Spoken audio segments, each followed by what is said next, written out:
Assalamualaikum warahmatullahi wabarakatuh. Perkenalkan kami dari kelompok 7 akan membahas teori produksi yaitu fungsi, hukum, pengembalian, dan skala hasil.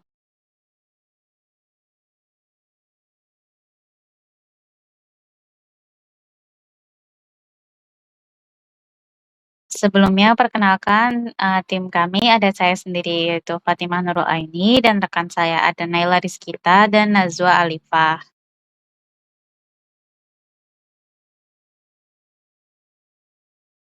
Kita mulai dari pengertian fungsi produksi dulu. Apa sih itu fungsi produksi? Fungsi produksi adalah hubungan teknis antara faktor-faktor input atau masuk seperti tenaga kerja, modal, tanah, dan bahan baku dengan output yang dihasilkan dalam proses produksi. Hasil produksi ini selanjutnya ada manfaat fungsi produksi. Yang pertama itu menentukan jumlah input optimal agar diperoleh hasil produksi maksimum. Yang kedua ada mengukur efisiensi produksi, yaitu seberapa besar output yang dapat dihasilkan dari sejumlah input tertentu. Yang ketiga, mengetahui titik hasil yang menurun atau diminishing return untuk menghindari pemborosan sumber daya. Yang keempat, ada membuat keputusan produksi dan investasi baik dalam jangka pendek maupun jangka panjang.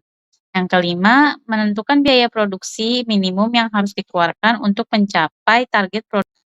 Nah, kita akan bahas fungsi produksi yang rumusnya ini dapat ditulis sebagai Q sama dengan F dalam kurung LKRT yang dimana simbol ini mengartikan Q itu adalah output atau jumlah barang yang akan dihasilkan atau yang ingin dihasilkan. L itu tenaga kerja atau labor, K itu modal atau kapital, dan T itu teknologi. Nah, yang pertama ada mencari total produksi, yaitu rumusnya TP, total produksi sama dengan output sama dengan F dalam kurung L. Biasanya total produksi ini sudah ada di soalnya, teman-teman. Jadi, apa sih itu total produksi? Total produksi merupakan jumlah produk yang dihasilkan dengan menggunakan eh, faktor input tenaga kerja atau labor. Yang kedua ada average product atau rata-rata, rumusnya itu, total produksi dibagi, tenaga kerja atau L. AP atau produk rata-rata adalah rata-rata produk yang dihasilkan oleh setiap input tenaga kerja. AP merupakan hasil dari TP dengan jumlah di tenaga kerja, siklus atau tahap yang dialami AP sama halnya dengan TP. Contohnya itu misal dengan 10 tenaga kerja menghasilkan 20 barang, berarti average produknya tinggal 20 dibagi 2 jawaban 20 dibagi 10 sama dengan 2 begitu. Selanjutnya ada marginal product atau MP. MP adalah tambahan jumlah produk yang diakibatkan oleh tambahan satu unit input tenaga kerja yang digunakan. MP merupakan perbandingan antara perubahan TP dengan perubahan jumlah L. Karena itu rumusnya itu delta total produk dibagi delta labor atau tenaga kerja.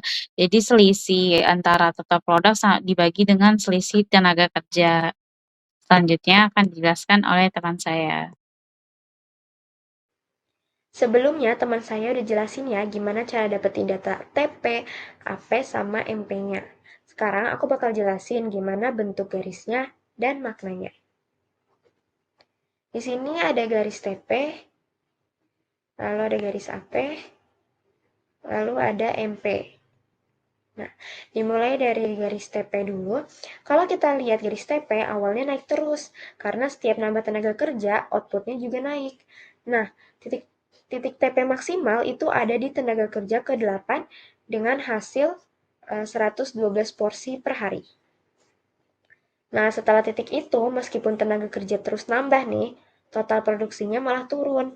Misalnya, pas karyawan ke-9 itu jadi 108, dan karyawan ke-10 jadi hanya 100.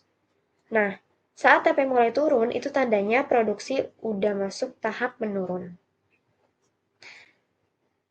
Lalu lanjut ke MP. Kalau kita lihat garis MP atau produk marginal, dia menunjukkan tambahan output dari setiap tenaga kerja baru. Di awal, MP-nya naik karena tenaga kerja saling bantu dan kerjanya jadi lebih efisien. Tapi setelah mencapai titik MP maksimal, tiap tenaga kerja tambahan justru menambah hasil yang semakin kecil. Nah, saat MP-nya sama dengan 0, artinya tambahan tenaga kerja udah nggak menambah output lagi. Dan itu terjadi di titik di mana TP mencapai maksimum. Jadi, waktu MP sama dengan 0, itu TP-nya lagi maksimum ya guys. Nah, sekarang AP. Kalau AP atau rata-rata produk itu nunjukin rata-rata hasil tiap tenaga kerja. Nah, di awal AP naik terus, tapi setelah mencapai titik tertingginya dia mulai turun. Dan ini penting banget. Saat AP mencapai maksimum, dia berpotongan dengan kurva MP.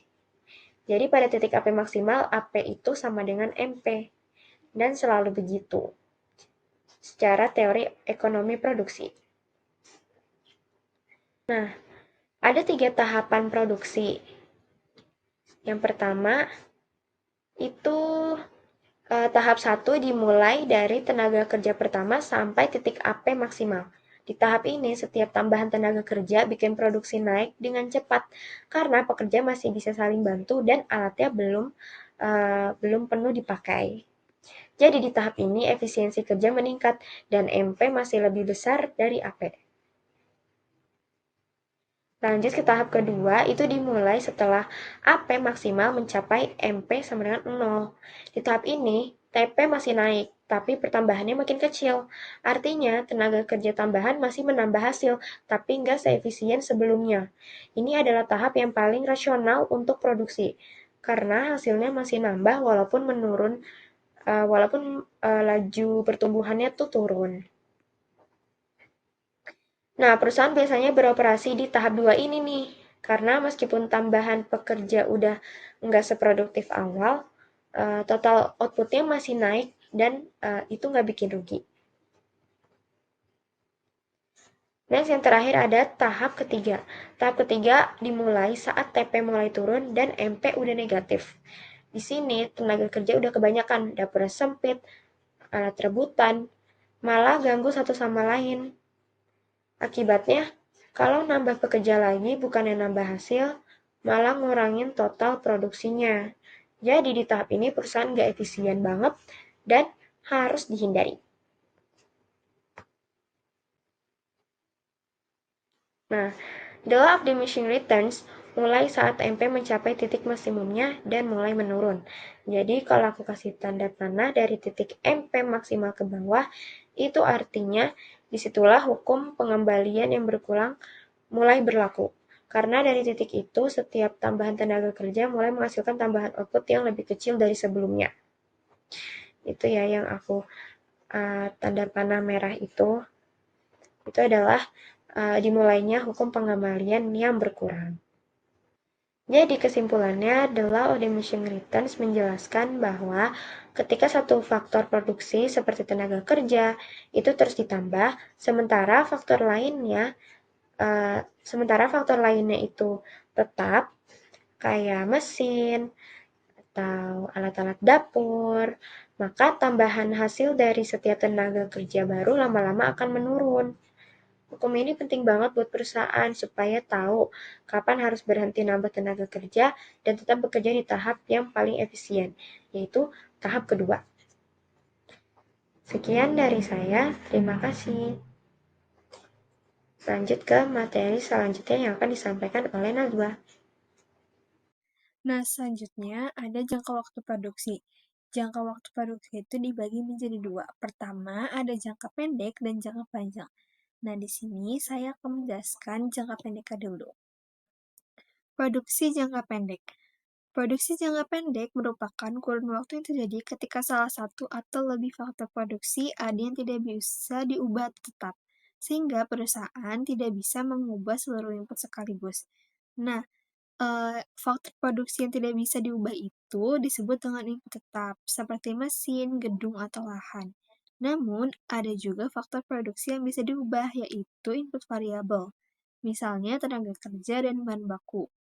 Di jangka pendek ini, perusahaan tuh cuma bisa menambah atau mengurangi input variabelnya aja. Sedangkan fixed inputnya itu tetap. Jadi mesin, gedung, atau lahan itu tidak berubah ya di jangka pendek itu. Terus juga fokus utama jangka pendek di sini adalah menyesuaikan input variabel supaya proses produksi tetap efisien dengan sumber daya yang ada. Karena biasanya peningkatan hasil produksi yang diinginkan ini tuh cuma sementara. Makanya yang diubah itu cuma input variabel. Contohnya gini, kan menjelang lebaran, permintaan roti itu meningkat pesat. Dan perusahaan itu ingin meningkatkan hasil produksinya. Dari yang biasanya 1.000 per hari dengan yang mesin oven dan 10 tenaga kerja, ingin menaikkan produksinya menjadi 1.500 per hari. Namun, karena mesin dan ruang terbatas, perusahaan itu tidak bisa langsung menambah peralatan baru. Sebagai solusinya, mereka itu menambah 5 pekerja sementara dan memperpanjang jam kerjanya agar mesin yang ada itu bisa digunakan secara efisien. Akibatnya, produksi menambah jadi 1.400. Nah, tapi kalau ingin menambah tenaga kerja itu ada batasnya juga.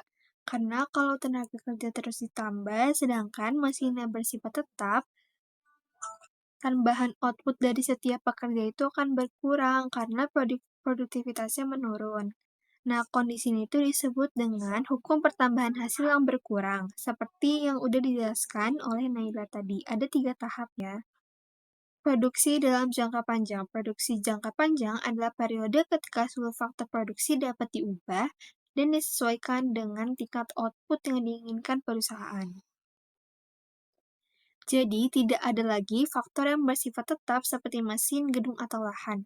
Semua input di jangka panjang ini bisa berubah sesuai dengan kebutuhan perusahaan ya.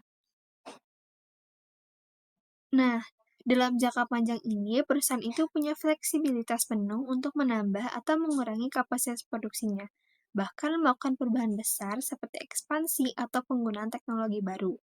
Nih, misalnya, bayangkan sebuah perusahaan tekstil itu yang awalnya hanya punya satu pabrik dengan kapasitas produksi 10.000 potong pakaian per bulan. Nah, karena peningkatan pasar sebuah pabrik itu melesat, perusahaan itu memutuskan untuk membangun pabrik baru yang lebih besar, membeli mesin otomatis, dan melatih ulang karyawannya agar bisa mengoperasikan mesin tersebut dengan efisien. Dengan langkah itu, produksi bisa meningkat hingga 3 kali lipat dalam 3 tahun. Contoh ini menunjukkan bahwa dalam jangka panjang, perusahaan tidak hanya bisa menambah tenaga kerja seperti di jangka pendek, tapi juga mengubah skala produksinya secara keseluruhan. Selain itu, di tahap ini, perusahaan juga bisa meningkatkan efisiensi dan mengurangi biaya produksi per unit lewat penggunaan teknologi yang lebih modern. Nah, untuk menganalisis bagaimana perusahaan memilih kombinasi input yang paling efisien dalam jangka panjang, digunakan dua konsep penting, yaitu isocost dan isoquant. Isoquant adalah kurva yang menunjukkan semua kombinasi input, tenaga kerja, dan modal yang menghasilkan tingkat output yang sama. Nah, contoh grafik isoquant ada di sebelah kanan atas. Jadi misalnya gini, ada tenaga kerjanya 1 dan modalnya itu 3. Itu menghasilkan 55 output. Nah, tapi kalau misalnya dibalik, tenaga kerjanya 3 dan modalnya 1 itu juga bisa menghasilkan output 55. Nah, ciri-ciri isoquant itu pertama, setiap titik di kurva isoquant atau kombinasi input itu menghasilkan output yang sama. Bentuknya cembung ke arah titik asal atau origin, mencerminkan pergantian input secara efisien.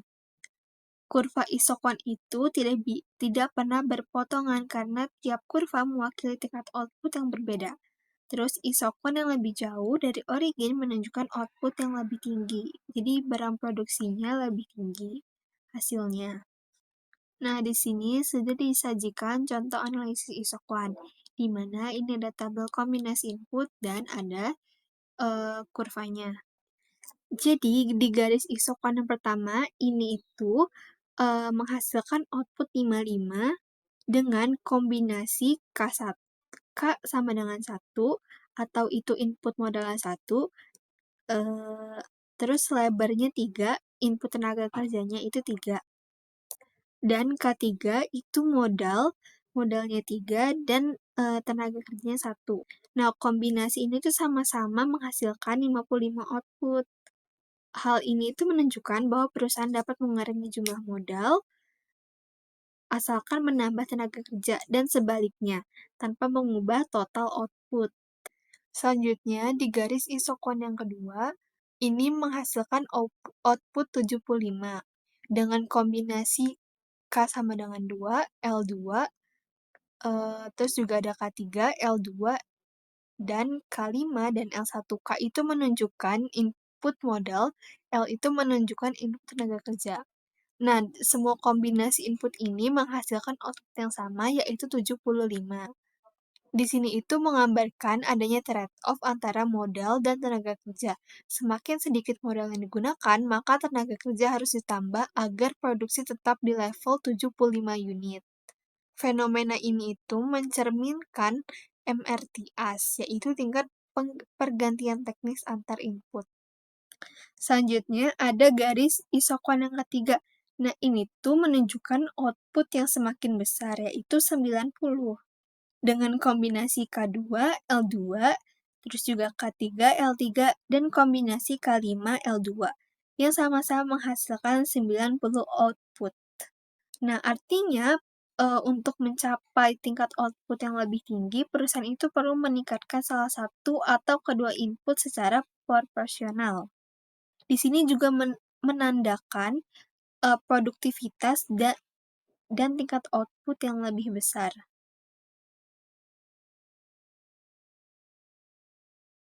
Selanjutnya ada isokos. Isokos adalah garis yang menunjukkan berbagai kombinasi dua input, biasanya tenaga kerja dan modal yang dibeli dengan jumlah biaya total yang sama. Dengan kata lain, isokos itu menggambarkan batas anggaran perusahaan dalam memilih kombinasi input untuk proses produksi. Nah, di sini ada rumus isokos. C sama dengan W dikali L plus R dikali K. Di mana W itu menunjukkan upah tenaga kerja per unit, L itu jumlah tenaga kerja, R itu biaya sewa modal per unit, dan K itu adalah jumlah modal. Nah, di sini juga ada grafiknya. Selanjutnya, kita akan analisis isokos. Misalnya, perusahaan itu memiliki anggaran 800, biaya tenaga kerjanya adalah 100 per unit, dan biaya modal adalah 200 per unit. Jadi kita mencari titik modalnya dulu, yaitu C dibagi sama dengan R, sama dengan 800 dibagi 200, hasilnya 4. Jadi kita taruh titik modalnya di 4. Habis itu, yang kedua, kita bagi biaya dengan biaya tenaga kerjanya. Nah, selanjutnya kita cari biaya tenaga kerja per unit. Jadi, anggarannya dibagi dengan biaya tenaga kerja. 800 dibagi sama dengan 1 sama dengan 8. Habis itu kita taruh titiknya di angka 8. Habis itu kita menghubungkan garis antara 4 dan 8. Nah, di garis ini itu disebut dengan garis isokos dengan persamaan 20K plus 10L. Selanjutnya, contoh analisis isokos kalau ada perubahan input, misal anggaran 800, biaya tenaga kerja 100, dan biaya modalnya ada 200 per unit. Berubah menjadi biaya tenaga kerja turun menjadi 50. Kita analisis kalau biaya tenaga kerjanya turun. Jadi 800 dibagi 50 sama dengan 16. Akhirnya kurva garis isokosnya akan bergeser ke arah kanan. Nah, jadi di sini kita bisa menambah tenaga kerjanya. Terus yang kedua, kalau biaya tenaga kerja naik menjadi 200. Jadi kita bagi 800 dibagi dengan 200 sama dengan 4. Di sini garis isokosnya akan bergeser ke arah kiri. Nah, berarti di sini harus ada pengurangan tenaga kerja. Nah, di sini ada contoh analisis isokos kalau misal ada perubahan anggaran. Misalnya, anggaran awal 800, biaya tenaga kerja 100, dan biaya modalnya 200. Berubah menjadi ada biaya anggaran turun menjadi 400 dan biaya anggaran naik menjadi 1.600. Kita bahas dari biaya anggaran turun menjadi 400. Berarti kita tuh harus memangkas biaya tenaga kerja dan biaya modalnya. Di mana 400 dibagi 100 sama dengan 4 dan 400 dibagi 200 sama dengan 2. Nah, grafika itu juga menunjukkan pergeseran, jadi pergeseran ke arah kiri, ke bawah. Terus yang kedua ada biaya anggaran naik menjadi 1.600. Jadi kita 1.600 dibagi 1 sama dengan 16, dan 1.600 dibagi 200 sama dengan 8. Terus juga kurvanya itu akan bergeser ke arah kanan, jadi dia tuh naik ke atas. Kalau di jangka panjang itu ada namanya skala hasil produksi. Ada 3 tahapan. Pertama ada increasing return to scale. Ini tuh skala hasil meningkat, di mana penambahan input 2 kali lipat menghasilkan output lebih dari 2 kali lipat. Contohnya, sebuah pabrik sepatu menggunakan 10 pekerja dan 5 mesin menghasilkan 1.000 pasang sepatu. Ketika input digandakan menjadi 20 pekerja dan 10 mesin, output meningkat menjadi 2.500 pasang sepatu, di mana outputnya itu lebih besar. Yang kedua ada constant return to scale, skala hasil kontan. Ini tuh penambahan input 2 kali lipat menghasilkan output tepat 2 kali lipat. Contohnya, sebuah pabrik roti dengan 5 pekerja dan 2 oven menghasilkan 500 roti. Saat input digandakan menjadi 10 kerja dan 4 oven, output meningkat menjadi 1.000 roti. Terus yang ketiga ada decreasing return to scale. Ini tuh skala hasil menurun, di mana penambahan input 2 kali lipat menghasilkan output kurang 2 kali lipat. Contoh, sebuah perusahaan mebel dengan 8 pekerja dan 4 mesin menghasilkan 400 kursi. Ketika input digandakan menjadi 16 pekerja dan 18 mesin, output hanya meningkat menjadi 700 kursi.